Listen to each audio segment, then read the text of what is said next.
Hi friends, ಎಲ್ಲರೂ ಹೇಗಿದ್ದೀರಿ? ಚೆನ್ನಾಗಿದ್ದೀರಿ ಅಲ್ವಾ? ಬನ್ನಿ ಫ್ರೆಂಡ್ಸ್, ನಾನಿವತ್ತು ಎಗ್ ರೆಸಿಪಿ ಮಾಡೋದು ತೋರಿಸ್ತೀನಿ. ಎಗ್ ಮಸಾಲ ಇದ್ರ ಹೆಸರು. ಇವಾಗ ನಾನು ಒಂದು 6 ಮೊಟ್ಟೆ ಇಲ್ಲಿ ಬಾಯ್ಲ್ ಮಾಡಿ ಇಟ್ಕೊಂಡಿದ್ದೀನಿ, ಸಿಪ್ಪೆ ಸುಲಿದು. ಮತ್ತು ಇದಕ್ಕೆ ಬೇಕಾಗಿರೋ ಇಂಗ್ರೀಡಿಯೆಂಟ್ಸ್ ಏನು ಅಂತಂದರೆ, ನಾನು ಒಂದು ಬೆಳ್ಳುಳ್ಳಿ ಸುಲಿದು ಇಟ್ಟಿದ್ದೀನಿ, ಒಂದು ಅರ್ಧ ಈರುಳ್ಳಿ ಕಟ್ ಮಾಡಿ ಇಟ್ಕೊಂಡಿದ್ದೀನಿ, ಒಂದು ಸ್ವಲ್ಪ ಕೊತ್ತಂಬರಿ ಸೊಪ್ಪು, ಒಂದು ನಿಂಬೆಹಣ್ಣು ಇಟ್ಟಿದ್ದೀನಿ, ಮತ್ತು ಹಸಿಮೆಣ್ಸಿನ್ಕಾಯಿ ಒಂದು 4 ಹಸಿಮೆಣ್ಸಿನ್ಕಾಯಿ ಇಟ್ಟಿದ್ದೀನಿ, ಮತ್ತು ರುಚಿಗೆ ತಕ್ಕಷ್ಟು ಉಪ್ಪು, ಮತ್ತು ಆಯಿಲ್ ಬೇಕಾಗುತ್ತೆ, ಮತ್ತು ಶುಂಠಿ ಒಂದು ಸ್ವಲ್ಪ ಟೇಸ್ಟಿಗೆ ಮಾತ್ರ ಒಂದು 1/2 ಇಂಚಷ್ಟು ಶುಂಠಿ ಇಟ್ಟಿದ್ದೀನಿ ಫ್ರೆಂಡ್ಸ್. ಇವಾಗ ಇದು ಹೇಗೆ ಮಾಡೋದು ಅಂತಂದರೆ, ಇದ್ರಲ್ಲಿ ನಾನು ಇವತ್ತು 2 ಥರ ಮಾಡಿ ನಿಮಗೆ ತೋರಿಸ್ತೀನಿ. ಮೊದಲಿಗೆ ನಾವು ಇಲ್ಲಿ ತೋರಿಸಿರೋ ಮಸಾಲ ಐಟಮ್ಸ್ ಎಲ್ಲ ಮಿಕ್ಸಿ ಮಾಡ್ಕೊಂಬಿಡೋಣ.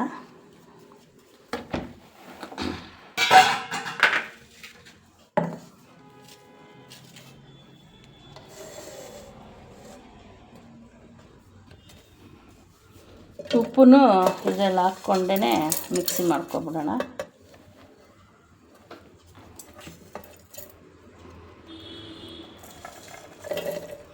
ಇದು ಆದಷ್ಟು ನುಣ್ಣಗೆ ಪೇಸ್ಟ್ ಮಾಡ್ಕೋಬೇಕು ಫ್ರೆಂಡ್ಸ್.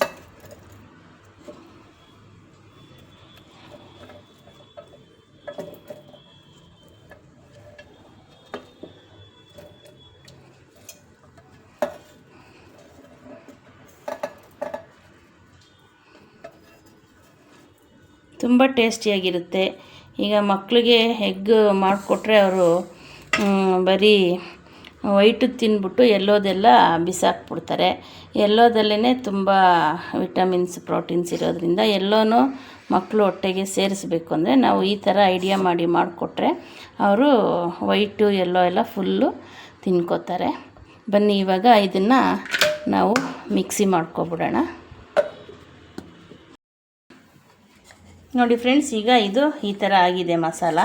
ಈಗ ಇದಕ್ಕೆ ನಾವು ನಿಂಬೆಹಣ್ಣು ಸ್ವಲ್ಪ ಹಾಕ್ಕೊಬಿಡೋಣ. ತುಂಬ ಟೇಸ್ಟಿಯಾಗಿರುತ್ತೆ ಫ್ರೆಂಡ್ಸ್ ಇದು. ಯಾರ್ಯಾರು ವಿಡಿಯೋ ನೋಡ್ತಾ ಇದ್ದೀರೋ ಎಲ್ಲ ಸಬ್ಸ್ಕ್ರೈಬ್ ಮಾಡ್ಕೊಳ್ಳಿ, ಹಾಗೆ ಒಂದು ಲೈಕ್ ಕೊಡಿ. ಇದನ್ನೆಲ್ಲ ಚೆನ್ನಾಗಿ ಈ ಥರ ಮಿಕ್ಸ್ ಮಾಡ್ಕೊಬಿಡೋಣ. ಈಗ ಎಗ್ನ ಕಟ್ ಮಾಡ್ಕೊಳ್ಳೋಣ ಫ್ರೆಂಡ್ಸ್.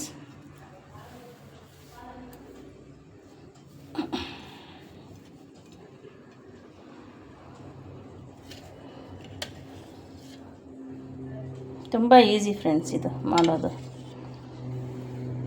ಇದು ಬೇಳೆ ಸಾರು, ರೈಸ್ ಮಾಡಿದಾಗ ಸೈಡ್ಗೆ ನೆಂಚ್ಕೊಳ್ಳೋದಕ್ಕೂ ತುಂಬ ಚೆನ್ನಾಗಿರುತ್ತೆ. ತಿರ್ಗಾ ಸಂಡೇಸು ಮಕ್ಕಳು ಮನೇಲಿ ಇರ್ತಾರಲ್ಲ, ಅವ್ರಿಗೆ ಈ ಥರ ಮಾಡಿಕೊಟ್ರೂ ತುಂಬ ಇಷ್ಟಪಟ್ಟು ತಿಂತಾರೆ ಫ್ರೆಂಡ್ಸ್.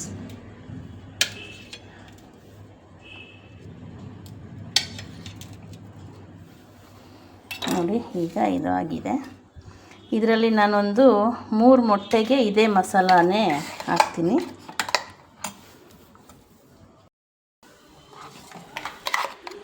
ನೋಡಿ ಫ್ರೆಂಡ್ಸ್, ಈಗ ಈ ಮಸಾಲಾನ ಈ ಮೊಟ್ಟೆ ಮೇಲೆ ಹಾಕ್ಕೊಳ್ಳೋಣ. ತುಂಬ ಚೆನ್ನಾಗಿರುತ್ತೆ ಫ್ರೆಂಡ್ಸ್.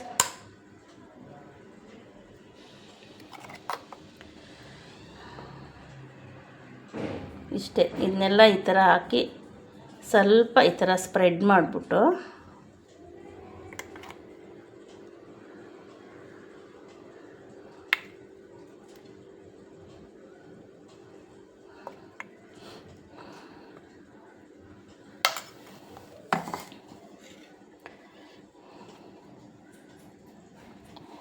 ಆವಾಗ ಎಲ್ಲೋ ಸಮೇತ ಮಕ್ಕಳು ತಿನ್ಕೋತಾರೆ. ಇಷ್ಟೇ ಫ್ರೆಂಡ್ಸ್, ಈ ಥರ.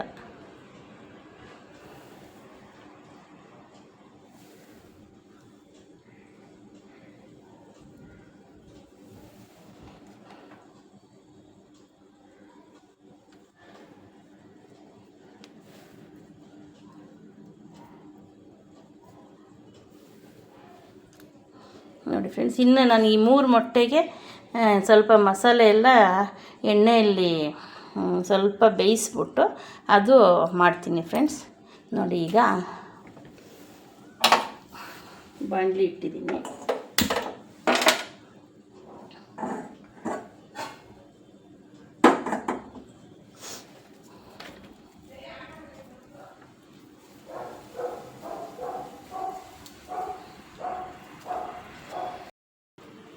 ನೋಡಿ ಫ್ರೆಂಡ್ಸ್, ಬಾಣಲಿ ಕಾದಿದೆ. ಈಗ ಸ್ವಲ್ಪ ಇದಕ್ಕೆ ನಾವು ಆಯಿಲ್ ಹಾಕ್ಕೊಬಿಡೋಣ.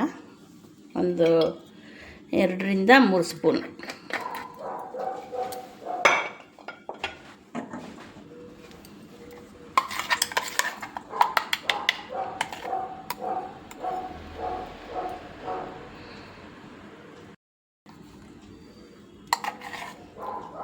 ಎಣ್ಣೆ ಕಾದಿದೆ. ಈಗ ಇದಕ್ಕೆ ನಾವು ಈ ಮಸಾಲಾನ ನಮಗೆ ಎಷ್ಟು ಮೊಟ್ಟೆ ಇರುತ್ತೋ ಅಷ್ಟು ಮೊಟ್ಟೆಗೆ ಹಾಕ್ಕೊಬಿಡೋಣ. ಅಷ್ಟೇ ಫ್ರೆಂಡ್ಸ್, ಸುಮ್ಮನೆ ಎಣ್ಣೆಯಲ್ಲಿ ಹಾಕ್ಬಿಟ್ಟು ಒಂದು ಸ್ವಲ್ಪ ಫ್ರೈ ಮಾಡಿದ್ರೆ ಸಾಕು. ತುಂಬ ಈಸಿ ಫ್ರೆಂಡ್ಸ್ ಇದು. ನೋಡಿ, ಬೇಗನೆ ಆಯ್ತು. ಇಷ್ಟೇ, ಎಣ್ಣೆ ಚೆನ್ನಾಗಿ ಕಾದಿದ್ರೆ ಈ ಮಸಾಲಾನ ಹಾಕ್ಕೊಂಡು ಸ್ವಲ್ಪ ಫ್ರೈ ಮಾಡ್ಕೊಬಿಡೋದು. ನೋಡಿ, ಈಗ ಈ ಥರ ಆಗಿದೆ. ಕೆಲವರು ನಮ್ಗೆ ಹಸಿದು ಮಸಾಲೆ ಬೇಡ ಅಂದವ್ರಿಗೆ ನಾವು ಈ ಥರನೂ ಕೂಡ ಮಾಡ್ಕೋಬೋದು.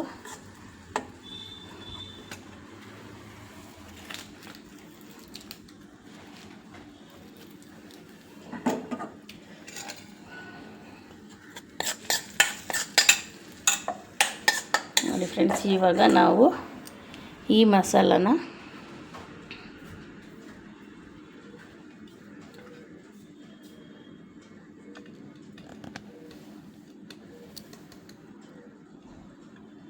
ಅದ್ರ ಮೇಲೆ ಈ ಥರ ಹಾಕ್ಕೊಳ್ಳೋದು. ಮತ್ತು ಇನ್ನೊಂದು ಪೀಸ್ನ ಇದ್ರ ಮೇಲೆ ಈ ಥರ ಕ್ಲೋಸ್ ಮಾಡಿಬಿಡೋದು.